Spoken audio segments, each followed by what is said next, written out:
Did you just want to jump on a podcast and find out what schema or structured data is? Well, we're going to share what it is and how it helps SEO today on The Edge. Go! Your weekly digital marketing trends with industry trend-setting guests. Powered by your digital marketing pioneers, Site Strategics. This week's featured guest is Jonny Ross, founder and owner of Fleek Marketing. Now, here's your host, Aaron Sparks. Welcome back to The Edge. This is Edge of the Web Radio. I'm your host, Aaron Sparks, owner of Site Strategics, an Indianapolis, Indiana-based digital marketing firm. Every week we bring you amazing guests to chat about digital topics and digital marketing techniques here on The Edge. We unpack a key marketing topic for our digital marketing audience. So whether you're part of an agency, a freelancer, or part of a marketing department in a firm, this show is for you. So make sure you check out everything over at edgeofthewebradio.com. That's edgeofthewebradio.com. Edge of the Web is brought to you by our title sponsor, Site Strategics. Site Strategics are the pioneers in the agile digital marketing methodology. Our core specialties are SEO, SEM, social media, conversion rate optimization, and the omni-channel media marketing. Agile marketing, that's results-based marketing that works. So if you're interested in what we can do for you, just give us a call at 877-736-4932.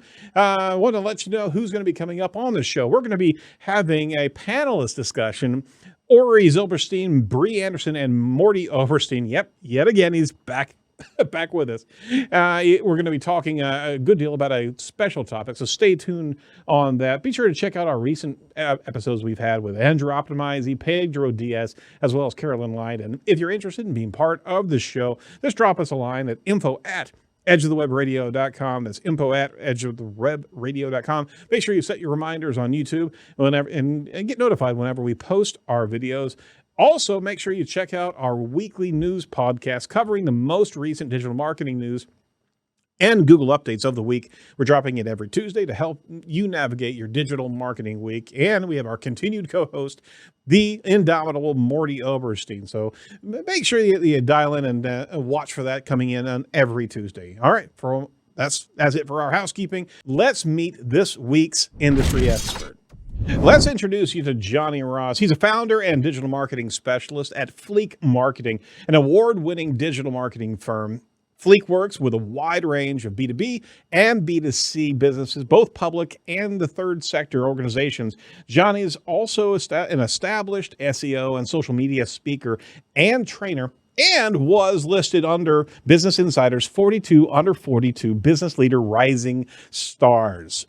So we wanted to get Jonny, and he's also been talking about schema until he's been blue in the face, and we wanted to siphon that out and be able to talk about that today. Jonny, thanks for joining us on the show today. Thanks for having me. It's fabulous to be here. Really pumped up and looking forward to it. Oh, that's a challenge. I'll be sure to crash this thing into the wall as quickly as possible. Well, Jonny, we've been watching you from afar, and it's on me that we haven't been able to we haven't reached out to you earlier. But whenever you start talking about schema, you got our ears perked. So we wanted to get you on the show and help us understand schema. And this show's for beginner, intermediate, and advanced SEOs. But before anything else, tell us a bit about your history in your own words. Well, I mean, I'm a qualified optician, actually, and I set up an e-commerce site selling sunglasses back in '99. So it was sort of the dot-com boom. Yeah. We were this was in the UK, we were one of the biggest sunglass retailers. We knew that from our buying power, buying direct from Chanel, Gucci, Prada, Armani, Oakley, you name it. Sales were brilliant. But in 2004, sales dropped. We were at the top of Google for everything, every single word you could think of: sunglasses, designer sunglasses, Armani sunglasses, red sunglasses. We were at the top. It was just unbelievable. But in 2004, sales dropped. Didn't know why. Took us a month to realize, because you didn't really look at Google Analytics in 2004 very often. We'd been pushed to page 7 of Google, been hit with a Google penalty. There it is. We went through 2 SEO agencies over an 18-month period, spent tens of thousands of dollars. And 18 months later, we were still on page 7. It was so frustrating. In the end, I found a guy in New York who was on $250 an hour, but within 2 weeks got us back to page 1. So I learned a huge amount, became so frustrated with the SEO industry. I was a minority shareholder of the business. We needed to invest. Others had taken over. Cut a long story short, I went into helping people understand SEO. And that is how I got into SEO. So, the wrath of Google. Puts you in there. Now you realize this show's about you, so you can actually make your long story a long story here. That's what we're doing here. But that said, what'd you learn from the guy that actually helped you out in 2 weeks? I mean, what were some of the techniques that he rolled out there? Well, I mean, there was some obvious stuff. So if you looked at it now, if you looked at it now, you'd be like, I know what you're talking about. All right. so white text on a white background. It turns out that's not a good idea. Doorway pages. Turns out it's not the best thing to do. But in 2004, the point being is that SEO agencies were actively telling you to do some dreadful things. Yes, they were. That worked. But at the same time, I can't tell you how much I learned in that 2 weeks. And I still speak to him now. He's phenomenal. I just learned a huge amount and really got to understand Google. Even though it's an ever changing game. Sure. That's it. It is a game. It's a game, it's a dance, and we don't have the rules of the board at all, and they constantly change the rules. But it sounds like that during that experience kind of reset your entire perspective, or more importantly, brought it into focus. See, you're a trained optician there, so I'm going to use Lens. He's good. He's good. Well done, Aaron. All right, so all things being considered, you got a hold of your marketing agency. How long has Fleek been marketing? Well, since 2010. So what are we on? 12 years, yeah. Fantastic. Yeah. And so much has actually happened in that 12 years. I mean, we have there's a timeline galore that we could actually talk about.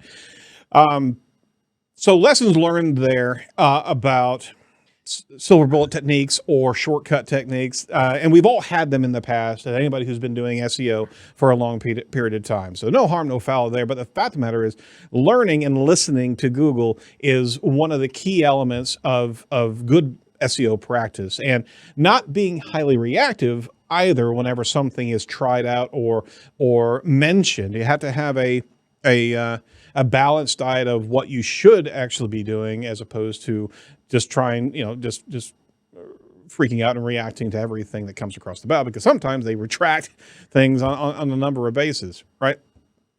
Yeah, although it's difficult at times, because I quite like shiny new things. So, if there's a mention of something and there's a new tool, I can't wait to try it. And, I'll typically, because I've got the beauty is that I've got a decent number of clients and across a varied number of websites. And what that means is that actually you can use some of them to test, because you know that you're not going to have too much of an impact if something goes wrong. And at the same time, it could have quite a big impact if it goes well. So I love testing and trying, and actually trying to trigger Google penalties. I enjoy doing that as well. But I learned to, not on other clients, of course, right? Not on clients. No, not on clients. I've got some great websites, some really old websites that are great for test bedding stuff. That's awesome. We're actually talking about that in studio. In one of our strategy meetings, of actually testing out a particular tactic on one of our test bed projects out there. So that's great to be able to have that and have enough data and traffic going through where you can actually affect that, and you're not harming anybody, because it's a rarity that you have that ability.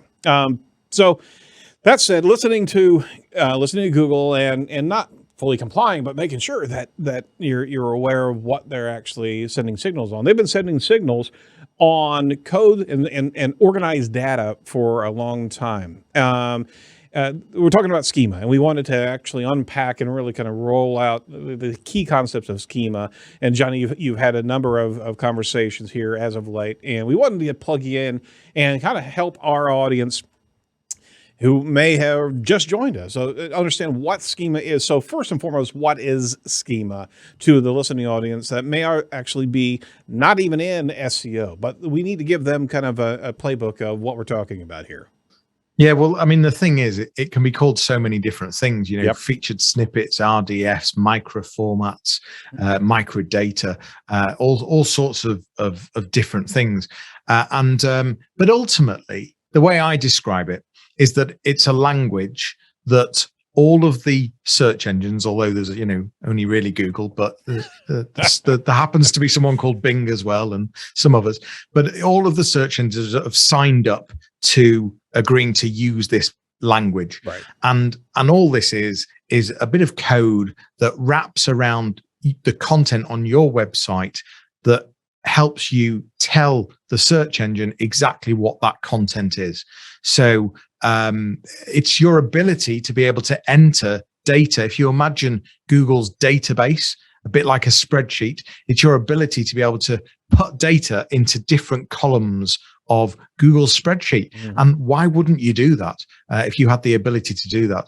So it's a way of officially saying, Google, this particular piece of content is about this, and it's related to this, and you should trust it because of this, and feel free to use it in as many ways as you would like to use it.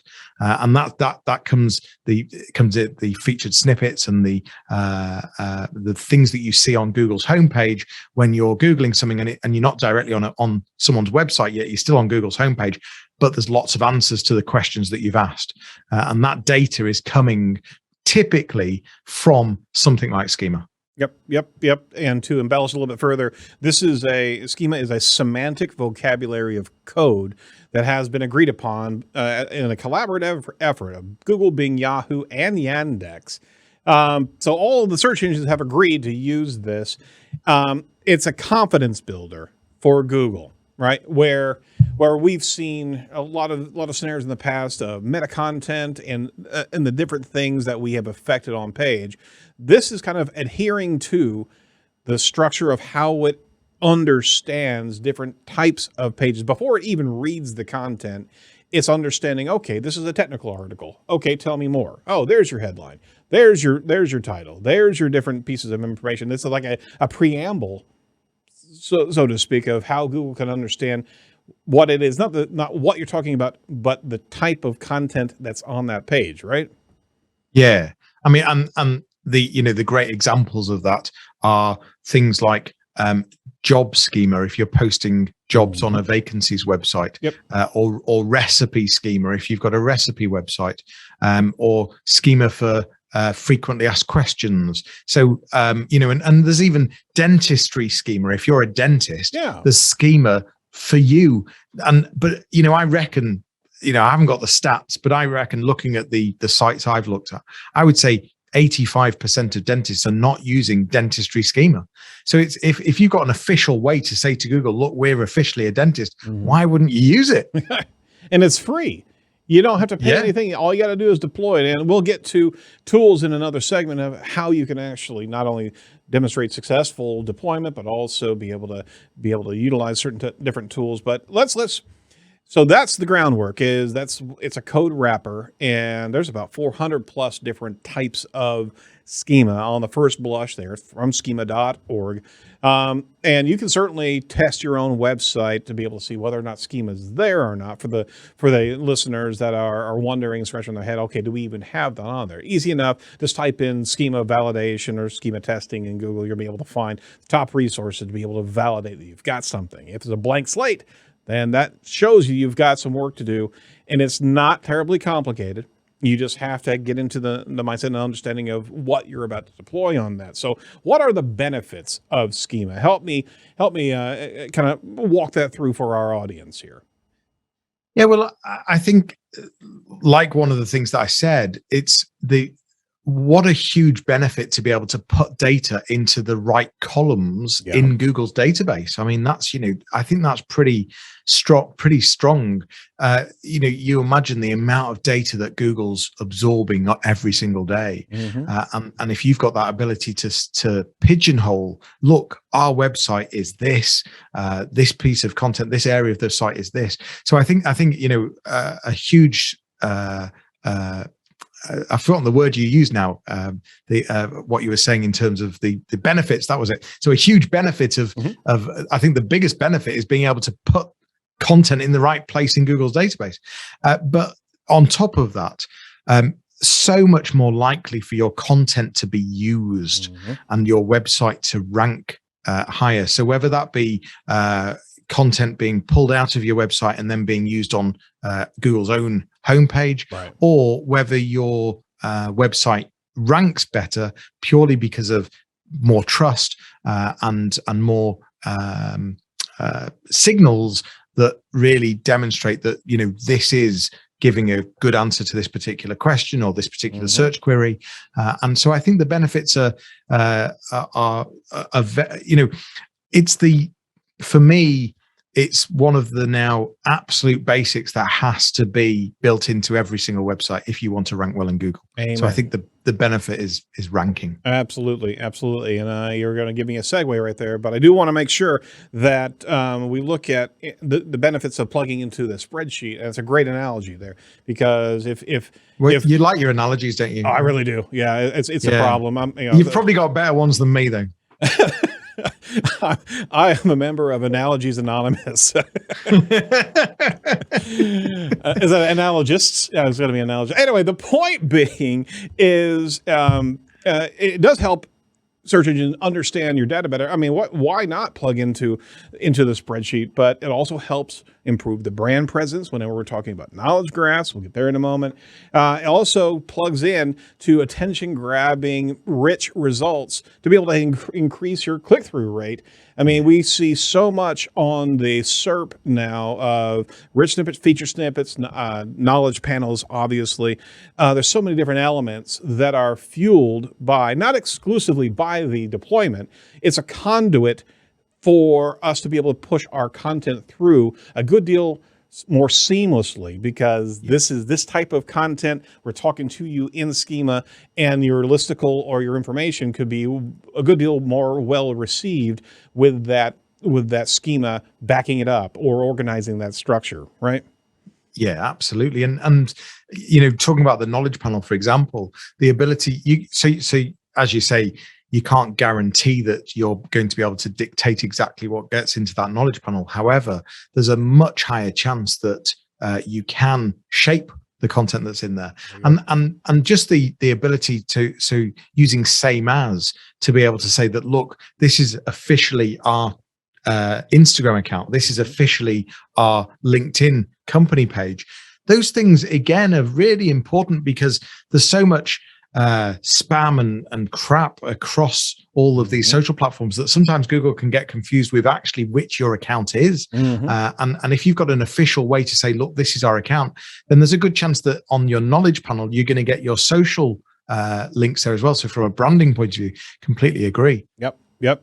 So Schema on first blush can be used for businesses, organizations, events, people, places, products, recipes, reviews, videos. Those are some of the top level types of schema, but to your point, the same as and the articles that represent these type of additional features that are subtypes inside the schema communication, that's the gold right there. As soon as you actually structure it, and then you start referencing, hey, you know what, we're actually talking about this article that's talking about cupcakes, right?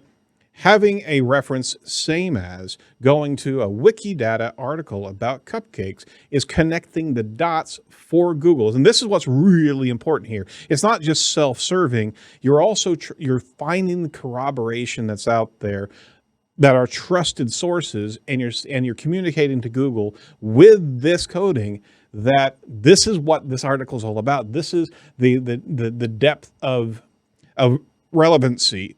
Pardon me, that you're trying to communicate to Google. Now, that right there is probably the strongest argument to be able to, because if you think back about when we're talking about where you came from in SEO legacy, there were link relevancies there, and there was an entire link game out there to be able to have endorsing links coming in from cupcakes.com to be able to reference that particular cupcake page. Boy, I'm sticking with that one. I'm hungry, I guess.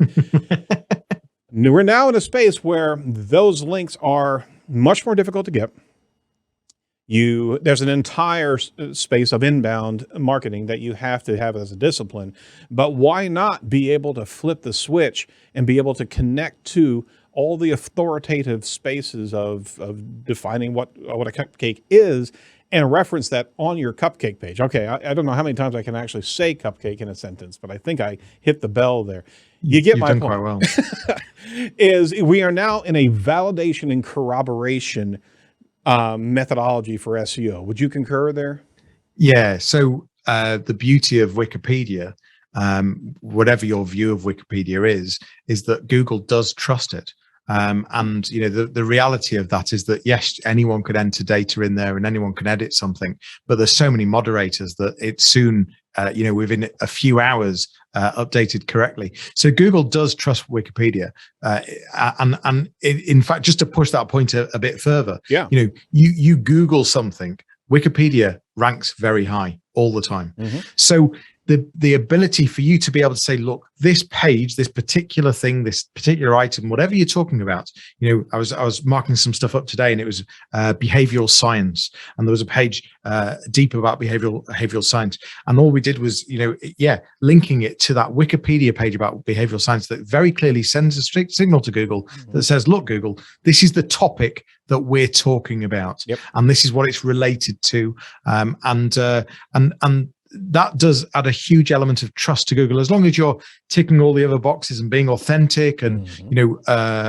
not trying to cheat the system. As long as you are talking about behavioral science, for example, or cupcakes or whatever it might be, then it sends a really strong signal.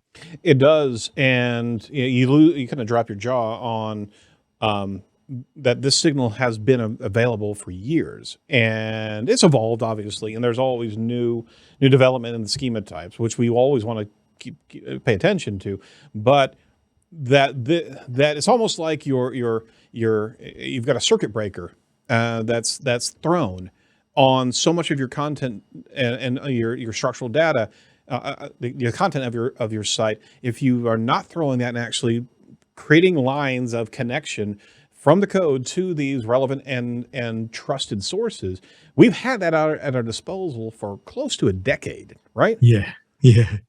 Scary, isn't it? Yeah, it really is.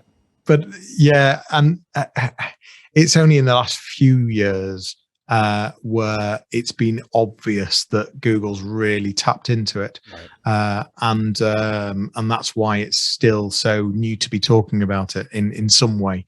But it's constantly evolving with entities and the deployment of it, which we're going to get onto. Mm-hmm. But it has been around a long time. But in fact, what's clearer to see is the amount of data that's on the SERP. So there's so many less listings. You're seeing data so quickly. If you're not seeing pay-per-click ads, of course. Mm-hmm. But that's what Google's after. Google's after being able to give that answer so quickly, without even sending someone to your site, but you still getting the credit with the branding and potentially the click through because they want more information. Sure. So that's what Google's after, and if Google can achieve that, which it is currently doing through Schema. Yeah, there is a debate of the click through and the zero rank positioning, and that you should try to push away from that. I think we're recognizing as an SEO community that Google's lifting content that it seems it's deeming as this should be answerable beyond clicking to another page. And we know the utilitarian side of the coin, where we're talking about what time is it in Egypt type of discussions, that should be available. That shouldn't be coveted content on a destination page, but it's actually answering questions, and it's not restricted by the lack of schema to actually pull from content. We want to make sure our listeners understand.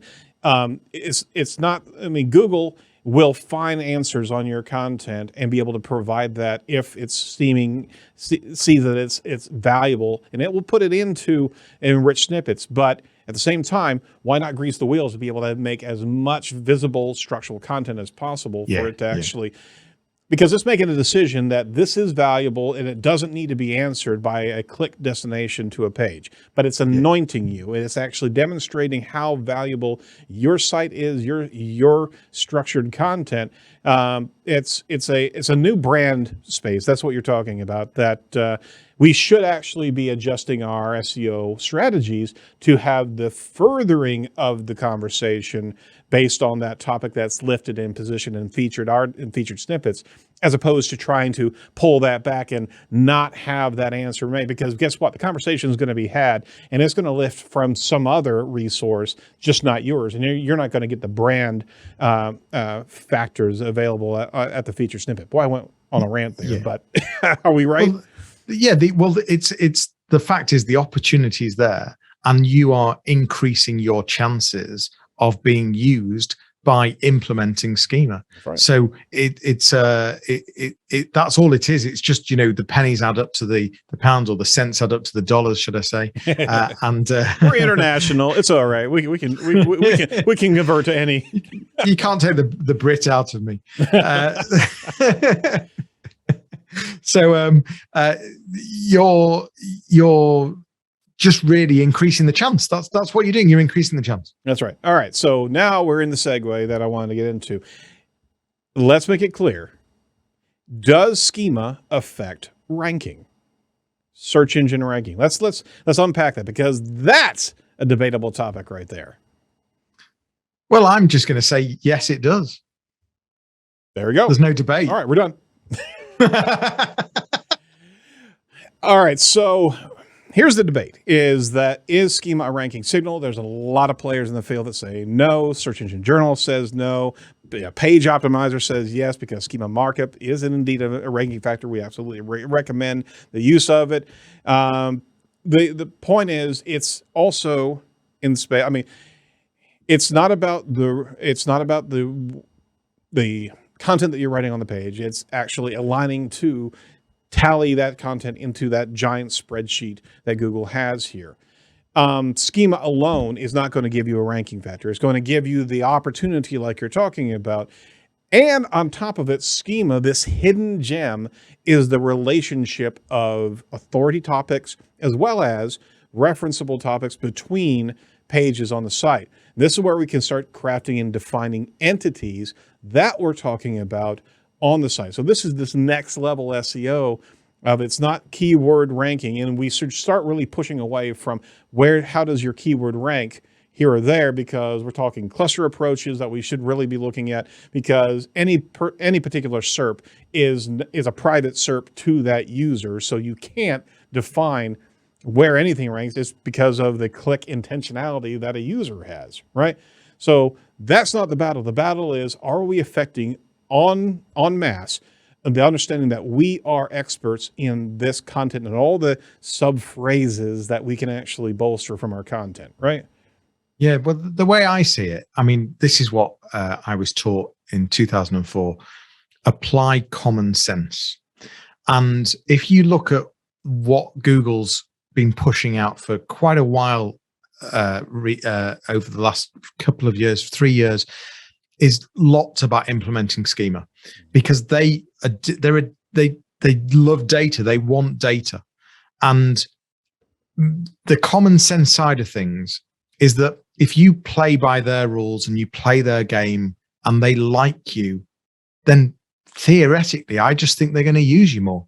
That's the way I see it. And if they're looking at your site compared to competitors, compared to other sites, but you're following suggested guidelines, you're doing what they want you to do, then why wouldn't you rank better? And that's the way I see it. Yep. You're aligning yourself to what's being asked of you. And you may not see a linear, it could very well be that you apply schema to one of your pillar pages. That may not rank well, but you may actually pick up a feature snippet or two that's not even Yeah. being measured in rank tools, right? So I mean, you can. I mean, implementing Schema, you can instantly get review snippets. You can instantly get FAQ snippets. I mean, it's unbelievable. Just literally overnight. So how can that not be a ranking factor? I can't understand how it can't be. I'm with you. I think people are trying. It's a third rail type of thing, because where there have been silver bullet discussions in the past, right? I was good. Sorry, I'm interrupting you, but I was going to say, I guess on the flip side, it's the issue that you could cheat with Schema, right? And has Google got enough robustness to be able to figure out when someone's cheating with Schema? But my understanding of that is the context of the page, that, if you're saying that you're, talking about pink elephants, you need to be talking about pink elephants. And if you're not mentioning pink elephants on the page, then of course you're cheating the system.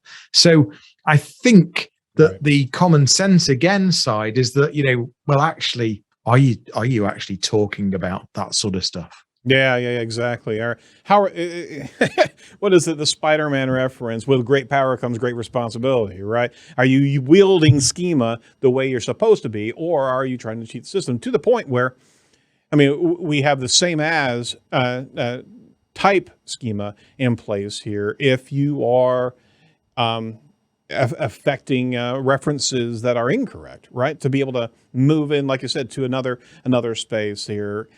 I guess the point is, you need to make sure you're kind of almost pure of heart as you're going into this, because you are marking up, you are filing it in the correct file system here. Yeah. And there's no manipulation. There's no spam that should ever be there. You are adhering to the system of merit that you should be doing, right? And I guess Google's already made a judgment on what your content is, and already made a judgment on what your page is about. So if you then use Schema and that backs up what Google was already thinking, then it's only going to rank better. If you put something that's, totally miles away from what Google was thinking, then of course Google's going to question that. And that's where I think people could think that Schema doesn't have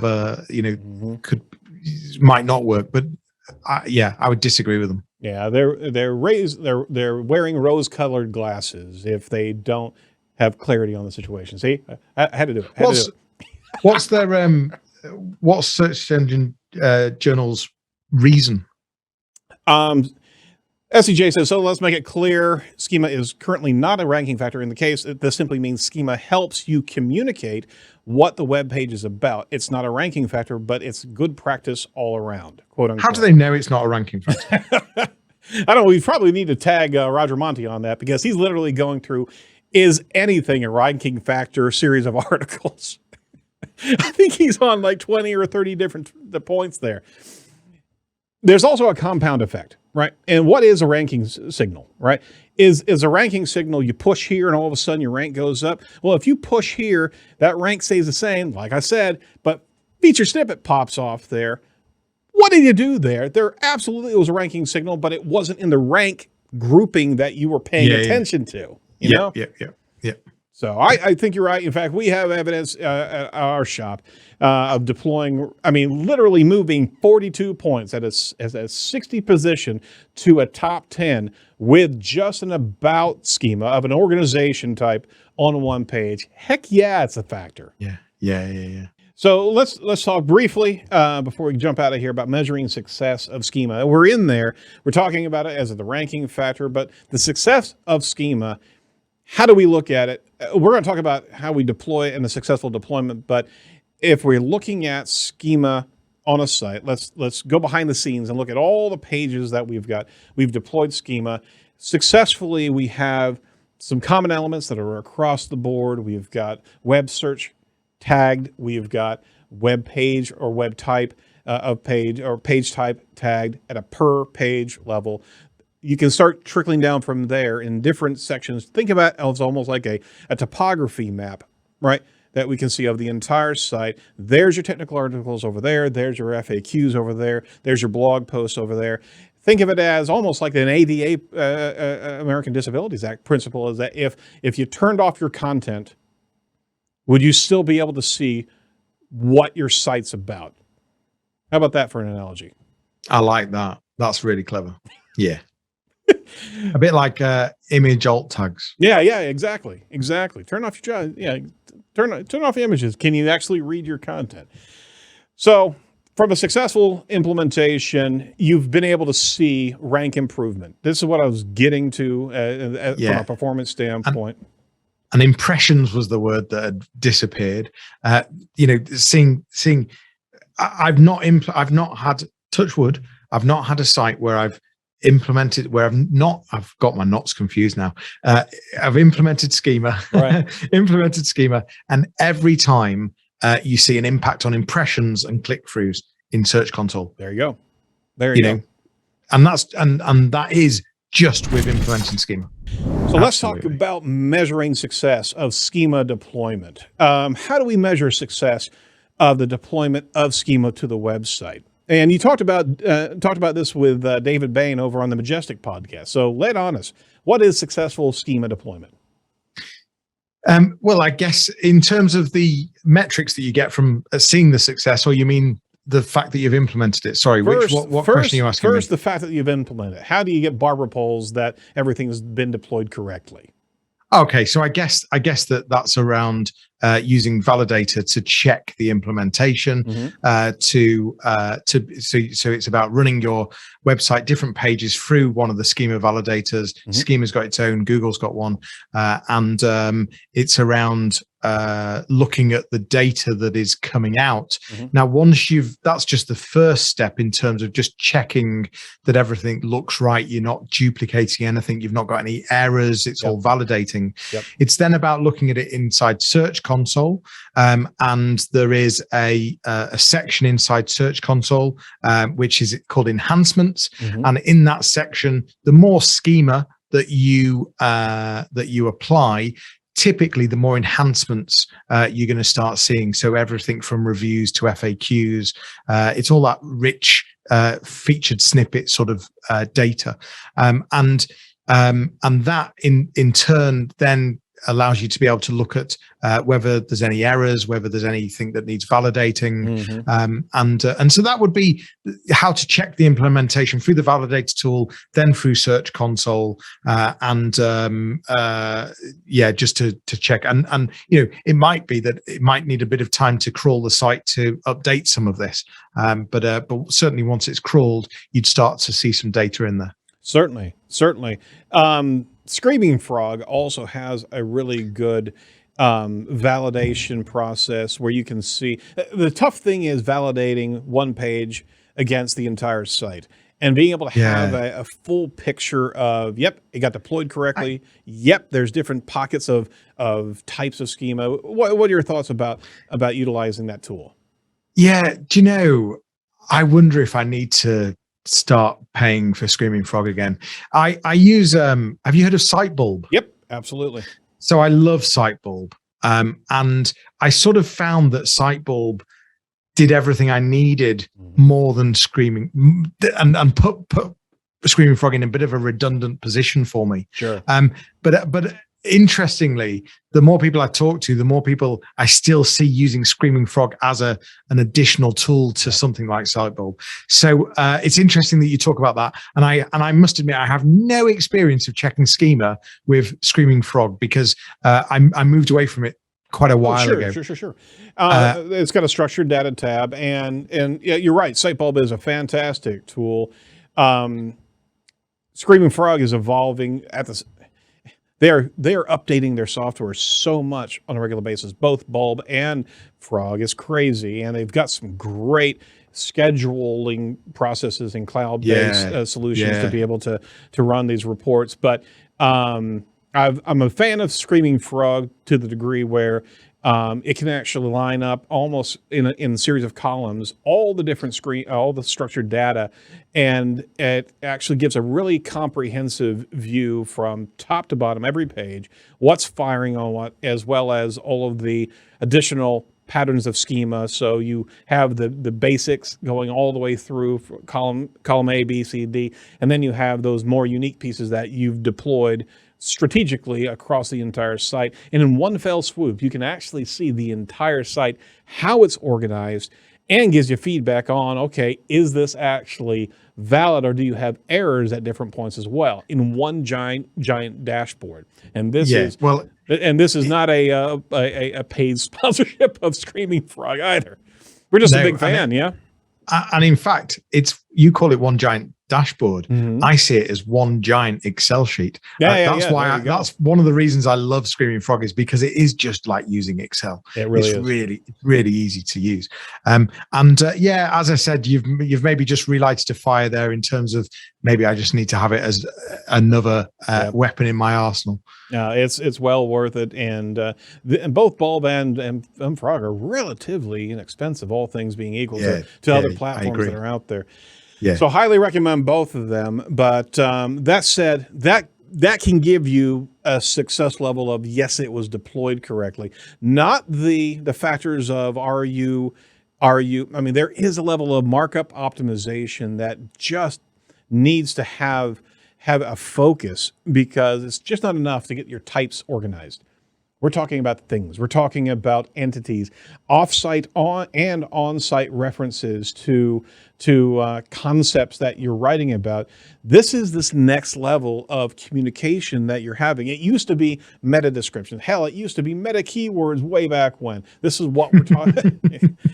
Thank God that's gone. But I mean, if you're actually deploying valuable content inside a schema, you're referencing trusted factors, trusted resources, you're really kind of plugging into the entire neural network that Google has right now. Would you agree? Yeah, because everything that a lot of what we've talked about so far is around marking the content up to sort of say, look, this is a recipe, this is the title of it, this is the ingredients, this is the whatever. But what we haven't talked about is saying is linking that to a source, like we were talking earlier in the earlier podcast about the Wikipedia, but we only went into a small level. Right. What we're talking about here is getting those offsite links and saying, look, this page, this piece, this whatever is talking about this particular thing, and in fact it's the same as this, it's the same as this, it's the same as this, it's in this network of content, this is what the context of this content is around. And that's the most important thing, to be able to get across to Google that this particular thing is around this particular context, and that really helps Google understand it more, to then hopefully get a better rank. Absolutely. And some of those trusted sources are obviously Wikipedia, but there's also Wikidata out there. There's also Crunchbase. These are data repositories that are being more and more trusted. And along the way, you can also reference different articles that are out there that aren't just the data points of record that are trusted, but also citable information that's out there in a particular industry. So if you're talking about, I'll just stick with the analogy, right? If we're talking about cupcakes, there's got to be some authoritative sources out there. It's kind of the inverse of what we've been looking at before of link building. You're not passing any no follows or anything like that, but you're trying to connect the dots and, hey, we're talking about this or this particular icing execution here. This is what we're talking about over here because it's referenced there, and that is also a trusted source. So the more you actually vet out your content and what you're also talking about with a trusted series of sources, right, the more relevant you're trying to bring that article to focus on, right? Yeah, so much so that we've got a client where we're ranking pages higher than the UK government's pages for the same content. Oh my Lord, that's beautiful. So it's, that's a huge sign that Google is trusting our website. But still we're using same as and linking to the government. There it is. That's what I was going to ask you. Absolutely. But, yeah, we are, but we're ranking higher. And it's, that's impressive. That's impressive. But that is the point right there, is that you have a non-government site, which conventionally we've always known as to be the de facto authoritative space. I mean, those were the edu links and the gov links of yesteryear, right? They still have rank value, but what you're doing is literally connecting the dots to, we're talking about this, we're pointing at this because this is a citable reference of relevancy, and you're literally outranking the British government on that. So this is what we're trying to talk about here. That means that for every page of content that you write, you just can't go into it with a keyword strategy. You have to go into it with a corroboration strategy as well. What are you going to cite, either internally of your pillar pages of authority, or as you're creating an entity of information? That's a whole nother strategy right there. What are you going to cite as you write this content to be able to connect the dots for Google? Is that a legitimate strategy to go into? Yeah, for sure. And it's around also thinking about you were talking about, it's not just the keywords, and I do agree with that. Mm-hmm. The bit that's worth just talking about, though, is that it's around understanding that if you're talking about a particular thing, then the chances are that you should be talking about X, Y, and Z as well. So if you were to Google this particular thing that you're wanting to rank for, right, and you were to look at the top 10 pages that rank for that particular term, you'll find that they are talking about a number of different things around that subject, and there'll be lots of commonalities there.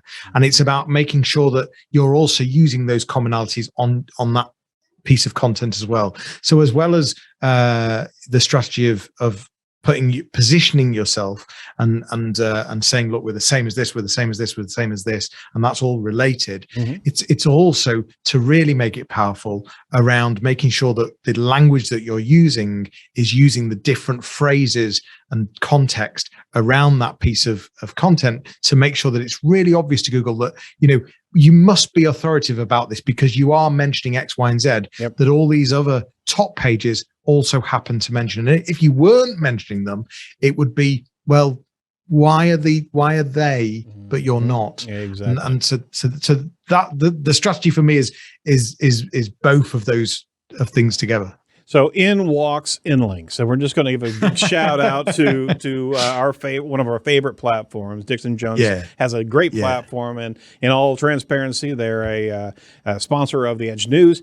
But we've been using that platform for the longest time. Let's talk briefly about how valuable that is. It's a topical subject matter hierarchy analysis that is SERP analysis, seeing the top competitors whenever you're doing a creative brief, that can actually see their topics and the frequency of the topics that they actually write about in a competitive order. And that can actually help guide your structural content writing or your blog content writing, because it is given to you right there. This is the frequency of which those different areas are. But on top of that, it actually gives you a great way to deploy that content and affect thing references on the fly.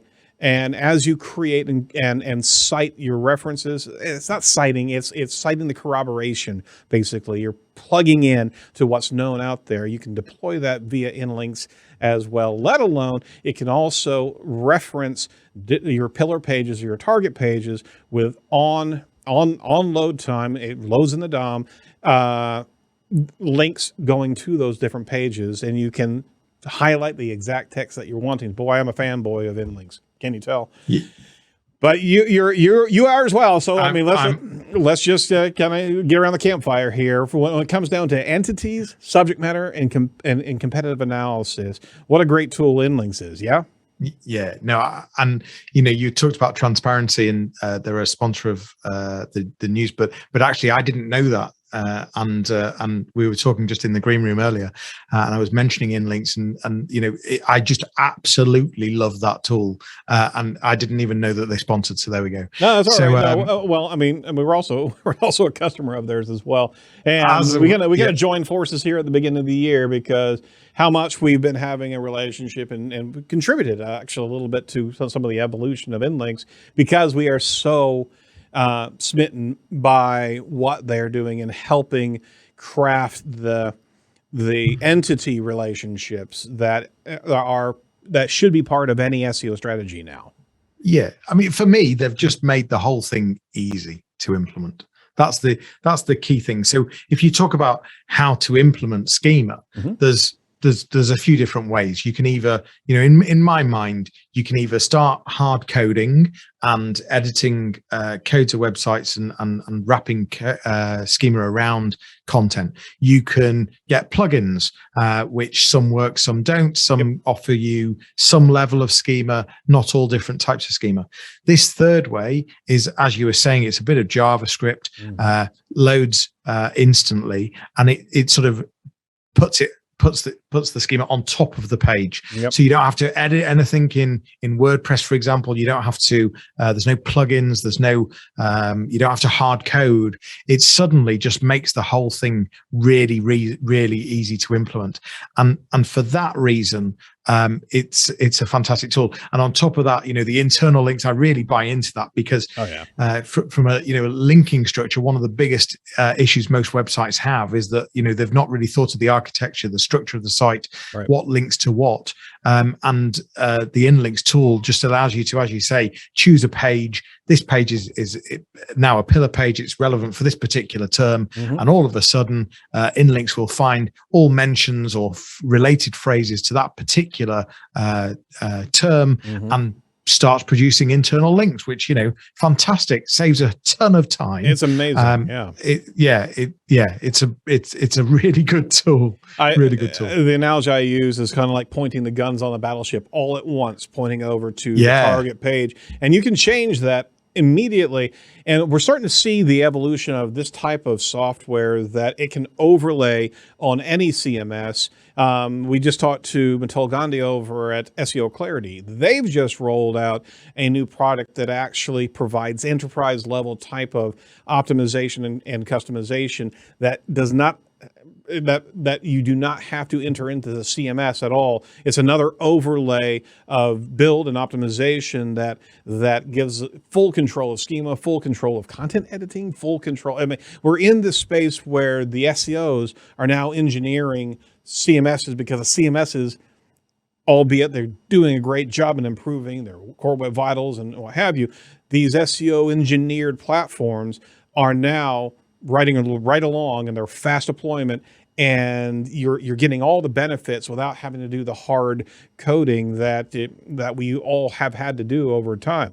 So, I mean, that real-time link association is an incredible.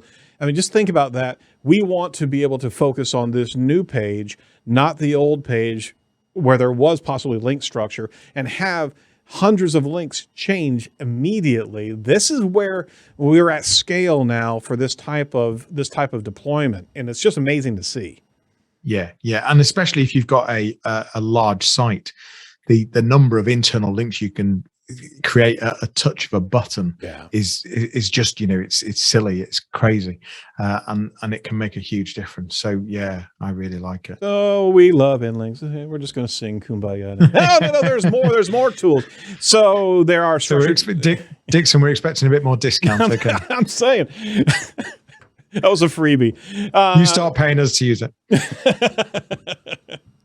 I'm okay with that. Yeah, let's have that conversation. All right, so structured data generators are out there. WordPress plugins are out there. You got Joomla plugins, you got Magento plugins, there's Drupal plugins, Shopify plugins. There's also Chrome plugins and extensions to be able to measure and be able to test schema.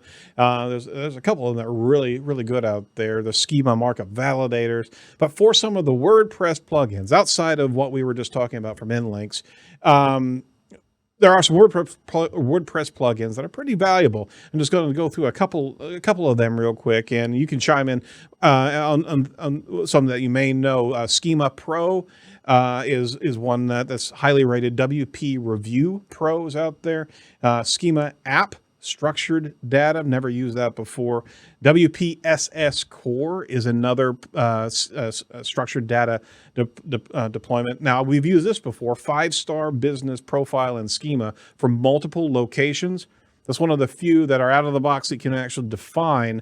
If you're a multi-location business and defining those entities inside a schema, that's a valuable application. Have you used that before? I've not. No. I've not used that. But I've used things like Yoast, Rank Math. Oh, there you go. Yeah. Yeah, so that's I mean, I'm seeing that taking over Yoast really. Have you got much experience with that? I think it's really come out of nowhere and really good. It has, and that was on the list here. I haven't scratched the surface on that one yet, but that's actually getting some high ranks. Yoast is fantastic, and Yoast has been evolving over years. And for baseline schema, they still don't have the nuanced schema types from an article standpoint that I'd like to see. One of the ones that we use regularly over here is the schema and structured data for WP and AMP. We're not a big AMP fan. We've pulled AMP from our clients back in October, actually, as everything started to fracture about the value of that. But that is a really cool tool because you can actually do custom deployment contingent on category types or post types. You can actually deploy a number of things with rules-based logic and filtering. So that's actually pretty sharp. But you're sorry, I just kind of ran through there, but go ahead. Well, we were talking about WordLift as well, weren't we? Yep. And I found WordLift before I found InLinks, and I was wowed with WordLift, and I it is impressive. The problem I have with WordLift is that they are they're a bit too early because they're still very much in development of the product. They've got very fantastic visions, but the user interface hasn't quite caught up with where they are in terms. And so what I've found is that it's quite clunky to use, but it's got some real advantages. But then I saw InLinks, and I just there was just other benefits to using InLinks. But you were talking earlier that one of the things that you really like is the entity, how you can create entities a lot easier with WordLift, it's an impressive tool. It's an impressive tool. There is a strategy discussion right there. We've kind of circled around it, but defining entities. Let's talk to our listeners here of just what we mean by that is we are now in the space of Google understanding what a thing is. And we've been talking about that, of how it's trusting, but it's actually trying to understand and learn what the map of things, places, people are, topics and subject matter, and the relations that other topics have with different topics. So it's trying to create this neural map.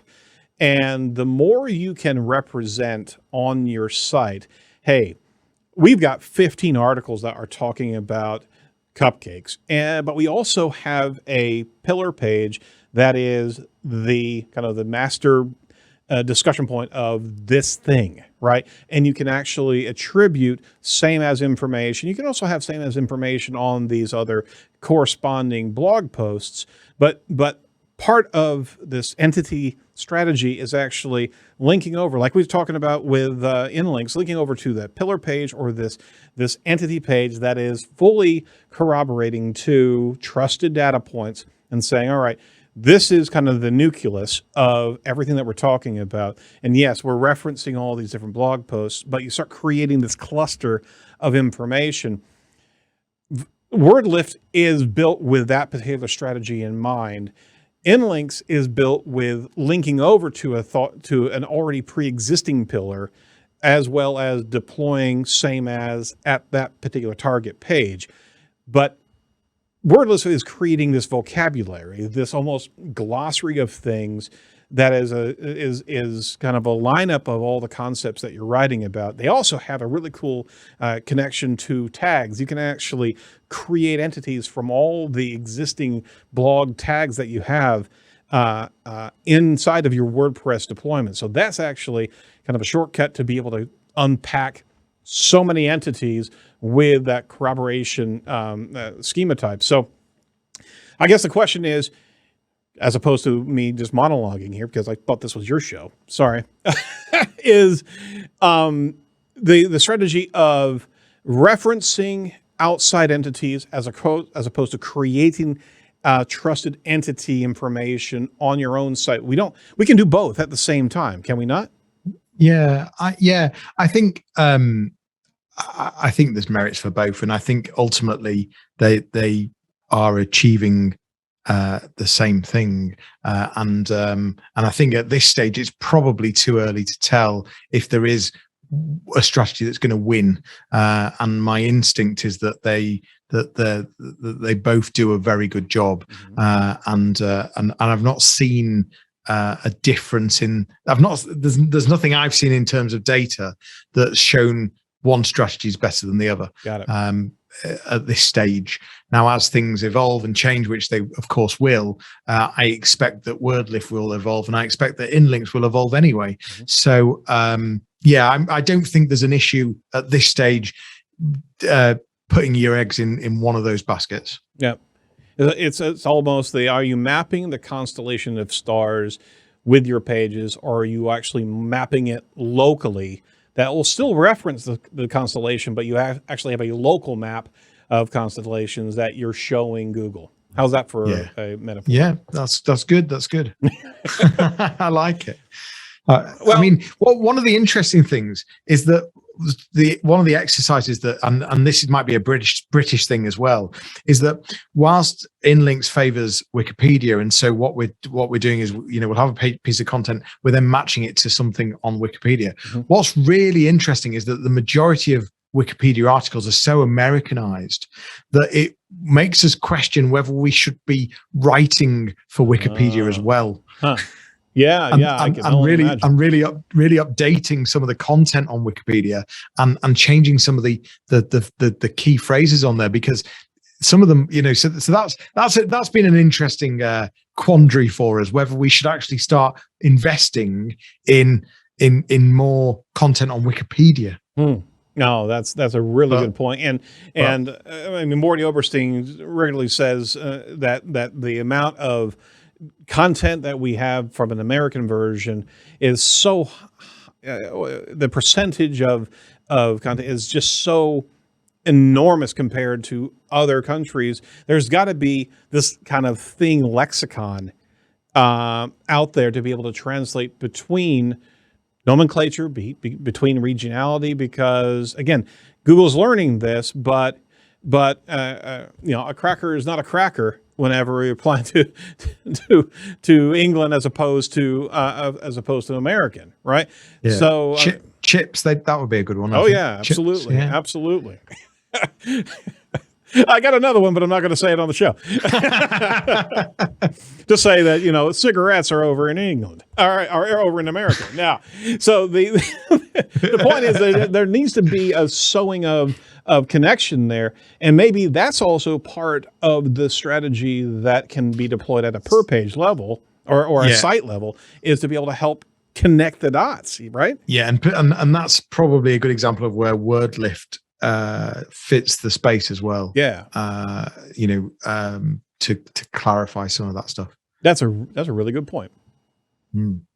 I try my best. There you go. So there could very well be that conjunction of, and again, are there conflicts on with different schema tools? Yes, and you do need to pay attention to the clashes that can actually happen. Some tools are a bit better, easier to handle connection. I mean, in fact, that structured data plugin that I was talking about has a support Yoast type of environment that it doesn't intercede or eclipse the Yoast deployment that you've got. So you also have to.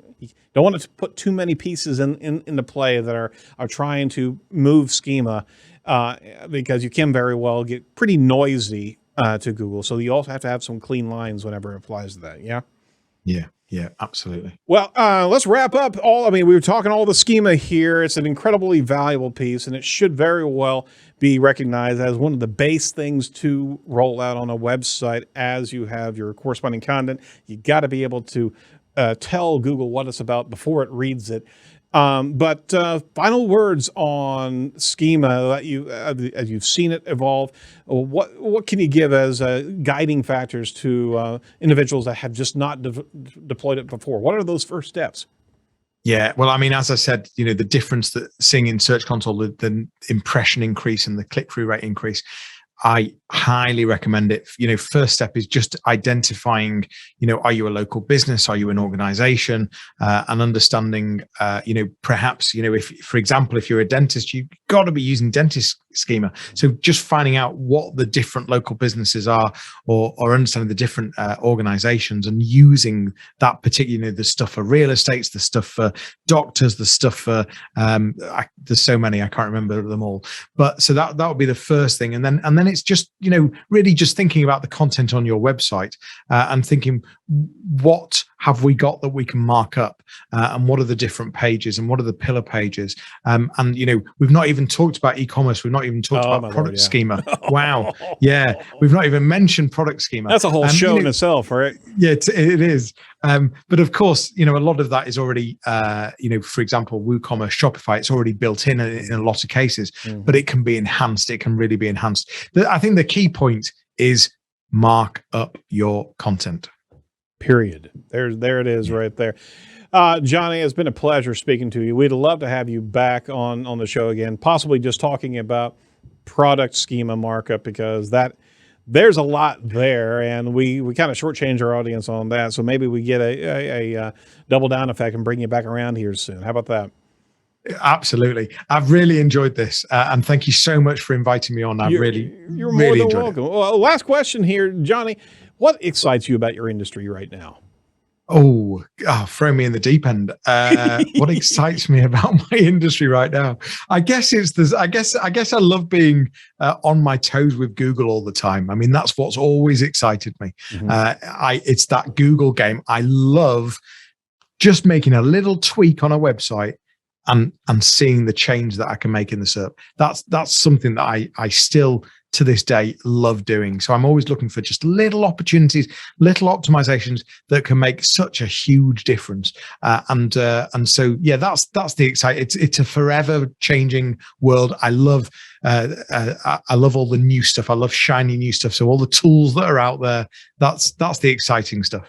Absolutely. Well said, sir. We want to make sure that we promote to our audience the Jonny Ross audio experience. That's your podcast. It is. Thank you very much. That's very kind of you. Of course. So give that a listen now. And we certainly lift up anybody who's actually doing that on a regular basis, because it takes work, and it also takes some guts getting out there and making sure that you're trying to be an authority in that space. And that's we certainly applaud anybody that's doing that. Sure does. All right. Well, with that, we want to make sure our listeners find you on Twitter at Jonny Ross. That's JONNY Ross. You also find you at Facebook, Fleek, FLEEK Marketing, on LinkedIn, Jonny Ross, Instagram, Jonny Ross. Any plans on doing YouTube, sir? Oh, YouTube is already there. Oh, okay. Yeah, you'll find it at Fleek Marketing. Fleek Marketing. Fleek Marketing. Yeah. All right. Well, Jonny, we're certainly going to unpack this for our audience on our show page and give a number of different outbound links to some of the things that we've talked about today. So stay tuned, because we're going to flood the lane with your information. Do appreciate you talking and bringing things into focus for us as it applies to schema. See what I did there? I saw it. It's brilliant. Brilliant. All right. Thanks so much. Absolutely brilliant. Appreciate it. Take care. Cheers. All righty. Don't forget to like and subscribe to The Edge of the Web on YouTube. Go over there, and you know what? If you're feeling up to it, rank it. Give us a quick review on iTunes. Go to rankthispodcast.com/edge, and you can get to all the different platforms, including iTunes, that allow you to rank. Thanks to our sponsors, Site Strategics and Wix. Be sure to check out all the must-see videos and much more over at edgeofthewebradio.com. That's edgeofthewebradio.com. From all of us over at Edge, be safe, be well, and do not be a piece of cyber driftwood. We'll talk to you next week. Bye-bye.